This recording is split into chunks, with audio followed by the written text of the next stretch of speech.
Hello, I'm Ernestine Mead. Welcome to the Writer's Reading Show. Today, as my special guest, I have a lady that I have a lot of respect for. She was my Sunday school teacher when I was just a little girl. I'd like to introduce her to you now. This is Lillian Ferrell Sturgill. Hi, Lillian. How you doing, Ernestine? Thank you for agreeing to be on the show today. I really appreciate it. I've been watching your program for a long time and been enjoying it. Good. Like your guest and like to listen to them talk. Well, good. I'm glad you like it. You want to tell us a little bit about yourself for those who don't know you? Well, I've lived here close to this vicinity all my life, except for a short stay in Detroit during World War II, rather. And I taught school for a while, and then I became postmaster at Arl, where I served for 26 years, and then I retired. So I've kept busy. I thought I'd have a lot of time to do anything I wanted to do, but it doesn't work out that way when you're retired because there are just lots of things to get into, and I enjoy going to the senior citizens and associating with them. So just daily things like that. You know, I always think at certain times in your life you'll have more time. I thought when my kids got a little older, to where they weren't little babies, that I'd have more time, but I don't have any more time. Now, it's still, you've got things to do with them, and I guess it's that way any time in your life. Tell me a little bit about your writing. Well, I never thought that I would ever try to write anything because it's sort of hard for me to even read things out loud to people because I sound stilted, and so I didn't think that I would be able to put sentences together without sounding that way.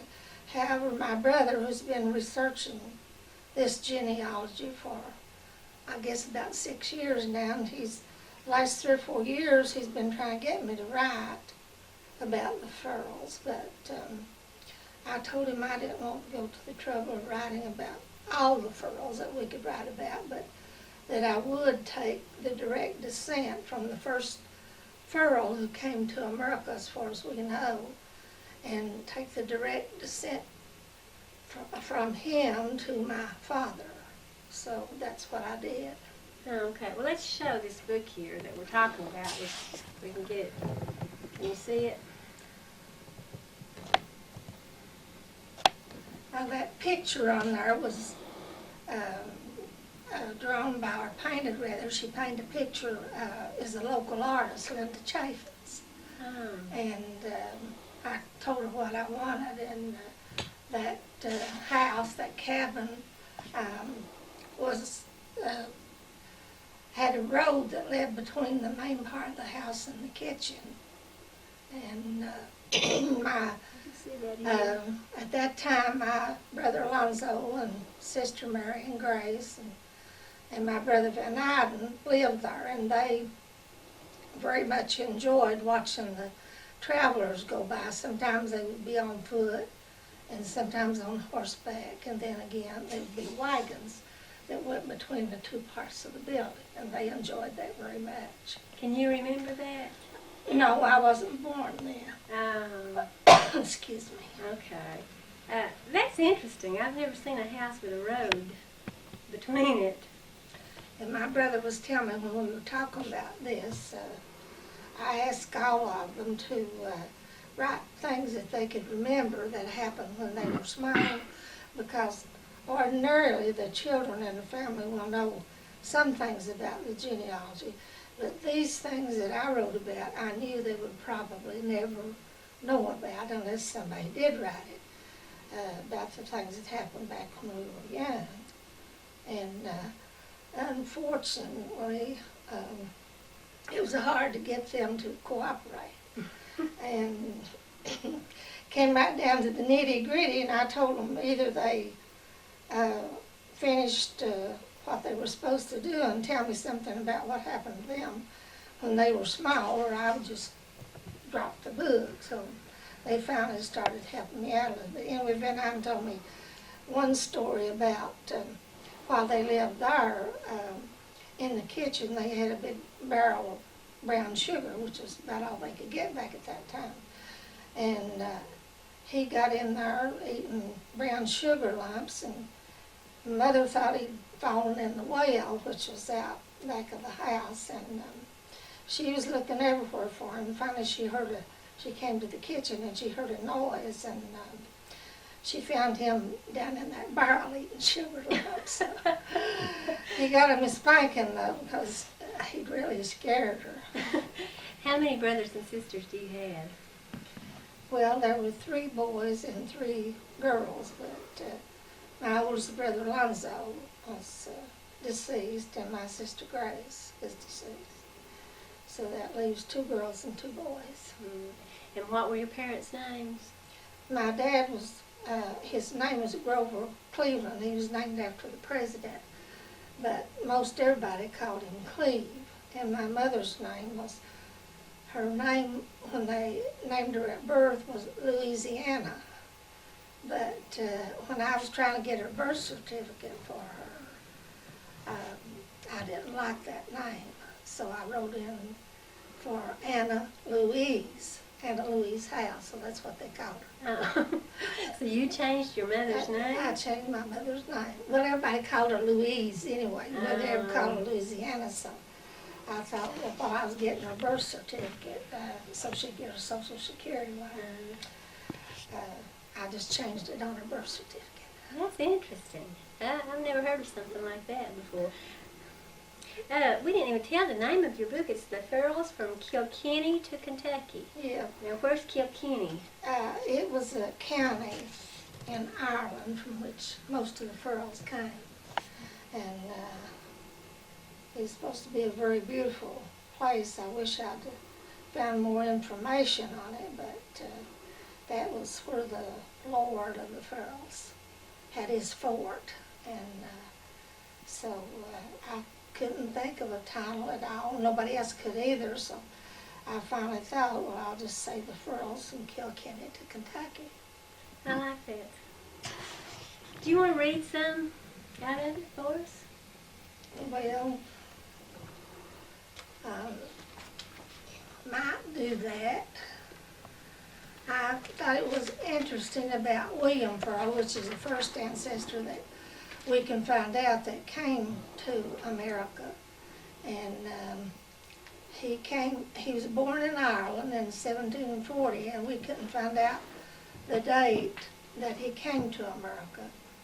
But evidently he was very young, because he was only 38 years old when he was killed by the Indians. And he had 5 children at that time. He had served as a soldier at Russell at Glade Hollow Fort, and that Daniel Boone had at one time commanded that fort. And the Indians were making a lot of raids there, and evidently he was worried about it, because he sent his wife and children to the fort. And while they were at the fort, a group of Indians came by his cabin, and he was killed and scalped. How did you get all this information? Well, I've made several trips with my brother James. He's the one that's been gathering the genealogy, and he's been to courthouses all over the country. You know, like we've been to Williamson, to the colleges, and just every place that we thought we might find something. He got a lot of information from the genealogy over to Mormon Church of Martin, because they have a great collection. And just wherever he thought that he could find anything, you know, about the Ferrells. And he actually went to Thompson's Valley, where another man in 1780, Richard Ferrell, was killed. And we think that he may have been a brother to William, although we couldn't verify that. So. How long from the time you first started working on this to the time you got it together? How long did it take? It took me 8 months. It's like there's a lot of Richards and Johns run through this family, and some people had them mixed up. For instance, my great-grandfather, William Elisha, in several of the counts we found in West Virginia, they called him Elijah, but we was pretty sure that wasn't his name. But until my brother James found great-uncle Richard Ferrell's will, and he mentions his brother William Elisha, so that verified the fact that his name was. But now in some accounts that we looked at, they called him Elijah. There was an Elijah, but not my great-grandfather. His name was William Elisha. Well, I get Elijah and Elisha in the Bible mixed up, so I get I'll say that. Well, for the same names like William and Richard and John and Thomas, you know, with it, it's hard because people get the accounts mixed up, and then it takes a long time. It took me 8 months to verify everything that I could because I wanted it to be as accurate as possible. We read some accounts talking about my dad being in the World War I, and he wasn't. And I don't know, just a lot of mistakes in them, and I was trying to avoid that as much as I could. So you did most of the putting this together yourself? Yes. I just took the information that Brother James had and put it all together, trying to make it as simple as I could. Now, I've read a lot of genealogy books. It's hard for me to understand, you know, like tracing the ancestors and their descendants. So I tried to make this as simple as I could, since I was mostly writing it for the children and the grandchildren. There's one account in there that I wrote about myself, that we lived in the old Mad Hale house down here with the highway, and there was a lady, McKinley Hopkins' wife, Florrie Hopkins, and she brought her son Ralph down, and he was 4 years old and I was 3 years old. So the living room was arranged so that there was a big window and they could see the swing, and they sent us out there sit in the swing, and all at once Ralph kissed me.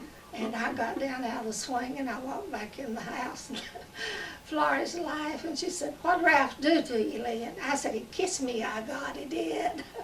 So when I got a teenager and she'd catch me and a bunch of people, she'd tell them that, you know. Oh, no. Embarrass me. And now you wrote that in here? Mm-hmm. Yes. I just tried to write funny things, not, you know, anything sad or anything like that, as much as I could, because I knew that this would be something that the children would like to read, and not just follow plain old genealogy. So each one of my brothers and my sister, now Mary, she's in her 80s, she said she couldn't think of anything that happened. But her daughter wrote, and I knew a lot of things about her myself, you know, that happened. And but her daughter wrote in there, so I put it in. Did you make enough copies of this so that other people that might be interested could buy one? Well, mostly just for the family.